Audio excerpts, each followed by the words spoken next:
Owen had come to believe that the developing capitalist system was inherently immoral, that the accumulation of wealth through the extraction of other people's labor was at its core an immoral act. He was looking for a way to reshape society as it was changing from an agrarian, farm-based society to an increasingly industrialized one. He also believed, and this I think is the quote that he produced that he repeated most often: man's character is formed for him and not by him. And he didn't just mean men in the Enlightenment sense, he meant people. Character is shaped for you and not by you. Like your development are not decisions that you make. You start to make those as an adult. But your character is really shaped by what the adults in the society around you put you in and put you through. So his fundamental belief was that if you reshaped the environment, you could reshape people. He was a huge admirer of this Swiss educator, this guy named Johann Heinrich Pestalozzi. How do you spell Pestalozzi? I'm not going to tell you. Do the best you can. Pestalozzi had this experimental school in Switzerland where he was trying to demonstrate that kids learned best not through rote memorization and cruel treatment, but through encouragement, nurturing, and play. And so, at New Lanark, Owen developed schools for the children of the workers, and those schools featured field trips, learning geography by huge maps painted on the floors, murals on the walls, zoology with animals and games identifying the animals, lots of dancing and singing. He also tried to reshape the character of the adults who worked at New Lanark. He offered adult education. Some of this has a side that's often perceived as a dark side as well. Alcohol was rigorously banned as bad for people's character. What if you thought, actually I'm really responsible with alcohol and I enjoy a glass of wine at dinner? Shut up. You don't understand. It's not good for you. There were also constant efforts to monitor workers' behavior in and out of the workplace. Owen was really good at being certain that he knew best.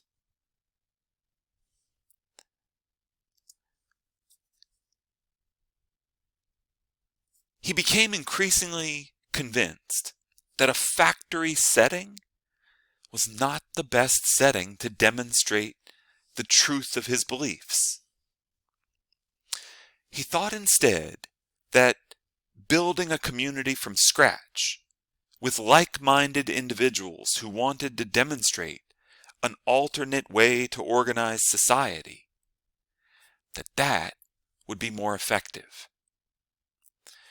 He considered purchasing a tract of land somewhere in Europe, but the land prices were far more expensive than over in the United States, where the defeat of Indian peoples made land cheap out west.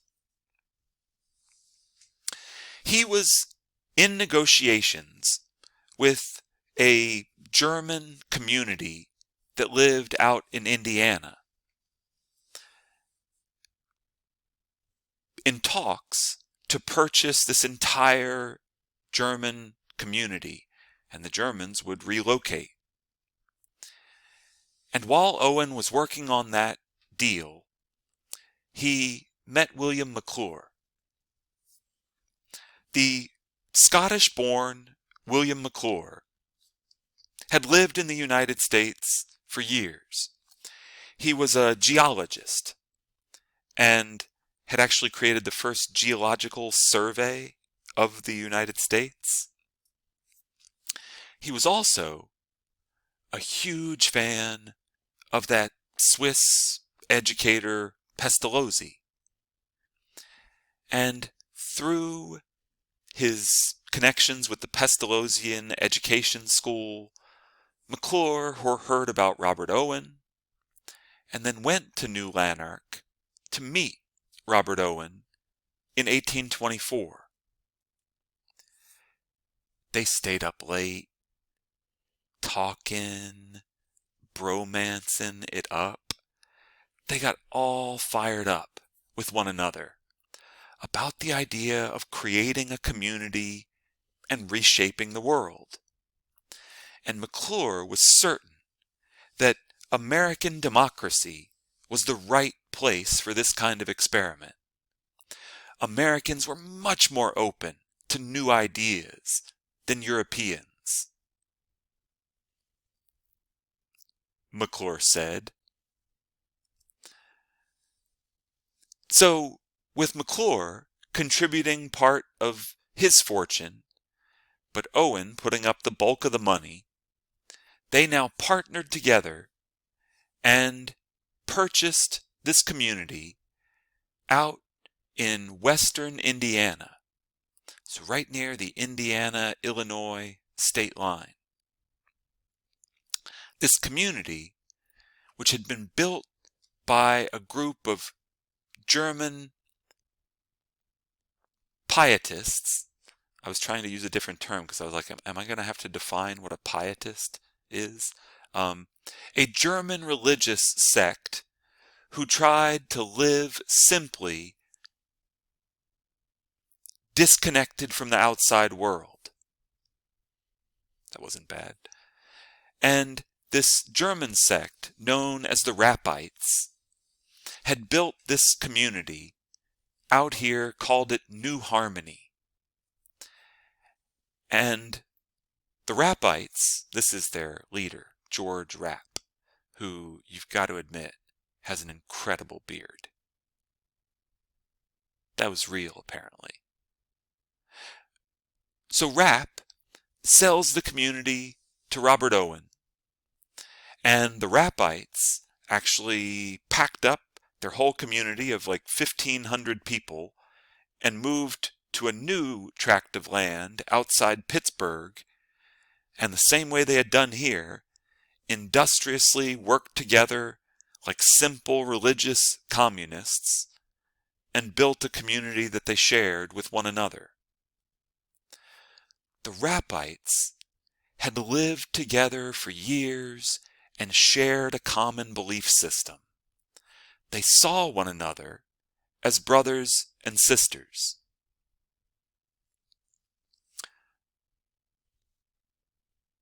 You'll see that things are very different for the people that Owen brings to live at New Harmony. So Owen arrives in America late in 1824. He arrived amid great fanfare, newspapers around the country talking about his arrival. He visited Washington, D.C., and addressed a joint session of Congress, where he explained, I am come, but with a Scottish accent, I am come to this country to introduce an entire new system of society, to change it from an ignorant, selfish system to an enlightened social system, which shall gradually unite all interests into one, and remove all causes for contest between individuals. That sounds downright utopian. We're going to change the whole thing. People are going to stop being ignorant and selfish and learn how to unite their interests into one. No more conflict between individuals. You're welcome, America. This was his vision of what a community would look like in the new moral world, where a few thousand people lived in a semi-cooperative small village. And this is what he was going to build out in western Indiana. There was so much excitement. He met with former presidents, John Adams, Thomas Jefferson, James Madison. He met with the outgoing president, James Monroe, the incoming president, John Quincy Adams, and the almost president, Andrew Jackson. And all of them offered varying levels of support and encouragement for his experiment. He visited the Rappite community that they were building outside Pittsburgh. That was a weird little tongue slip. So he visited that new Rappite community that the Germans were building. He also made multiple visits to Shaker communities. The Shakers were a religious group that had grown in America after the American Revolution. Their followers believed that Christ had returned to the world as a woman.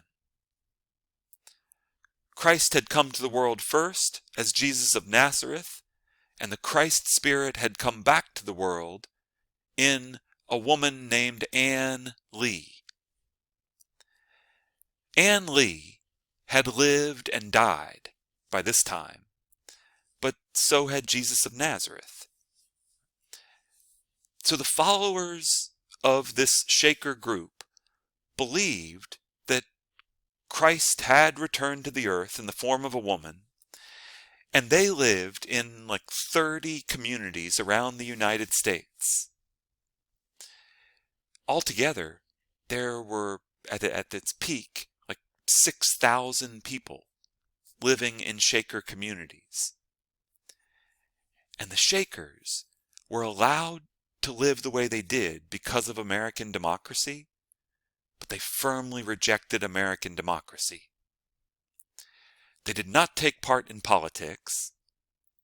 They lived celibate lives with men and women segregated within their communities.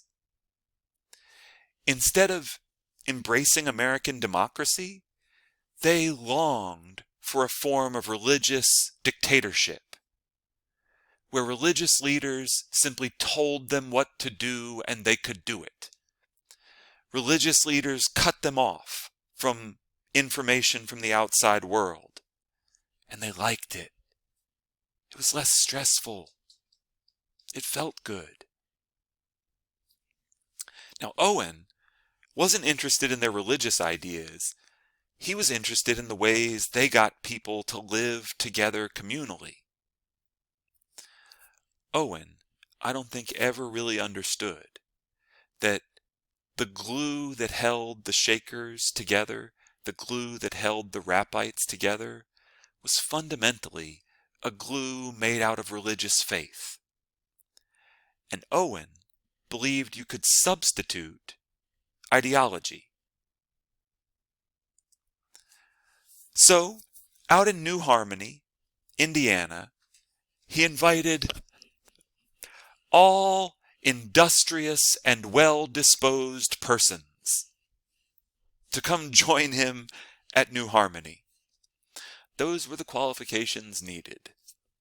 Industrious and well-disposed. Remember, nothing like this exists in New Harmony.